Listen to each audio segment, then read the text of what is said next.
So Pesach is coming, we're getting ready for the Seder, and we're talking about what does the Seder mean to us. You see, we start the Seder by declaring the 15 steps that we're going to follow. And immediately we're struck by a question about the order of events. The first two words are kadesh and orchatz, which means sanctify and wash.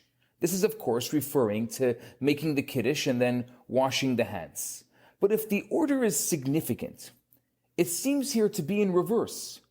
Surely we need to wash first before we sanctify ourselves. You can't reach holiness if you're filthy. You can't expect to enter sacred space if you're still dirty with sin. So in order to not be dirty with sin, the order should be wash yourself of any muck, and then you can start to become holy. And here's the lesson, I believe the first lesson of the Seder, the order. You don't need to fix your problems before you can approach holiness. You don't need to be a pure person before you can do a mitzvah. Just jump right in. Pesach means passing over, taking a leap. If you wait until you're worthy before you do a mitzvah, you may wait forever. The world can't wait. The world needs your mitzvah now. So kadesh orchatz, do something holy right now. You can wash off the muck later.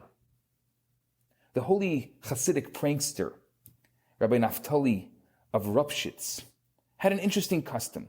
He would always cut his fingernails after immersing himself in the mikvah on Friday afternoon. The more common custom was to cut the fingernails before going to the mikvah in honor of the Sabbath. One of Rabbi Naphtali's students questioned his master on this reversal of the usual order. Rabbi Naphtali told him, the answer to your question is too deep for you to understand. Try me, the eager student said.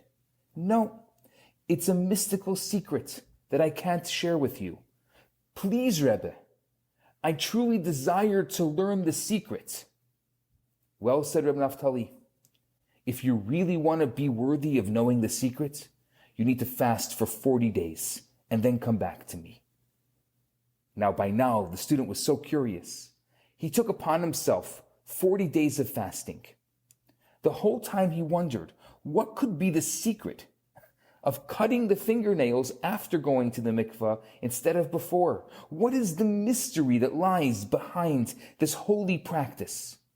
At the end of the 40 days, he returns to Rabbi Naphtali, and he says, I have done your bidding.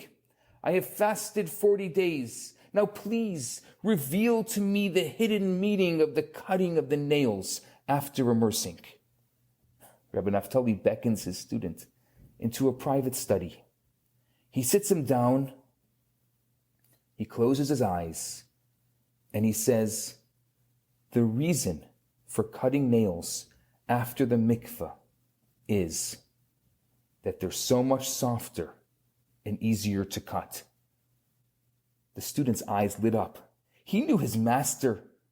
He knew that behind his jokes and pranks were profound teachings. And here to lay a truly deep secret. These two pre-Shabbat rituals, cutting the fingernails and immersing in the mikvah, symbolize two different acts of self-refinement. Fingernails represent the sharpness and negativity in our character that may cause hurt to others. Cutting the nails, the smoothing out of the rough edges in our character, ridding ourselves of bad traits. Immersing in the mikvah, it represents elevating ourselves to a more pure and sanctified state, surrounding ourselves in holy water and stepping up to a higher state of being. The usual order is to cut the nails and then to immerse in the mikvah. You first have to rid yourself of evil before you can step higher on the ladder of holiness. But Rabbi Naphtali taught that sometimes you need to do things the other way around. Immerse yourself in holiness first. Do something good. Surround yourself with purity, even if you haven't yet dealt with the flaws in your character. You can get back to that later.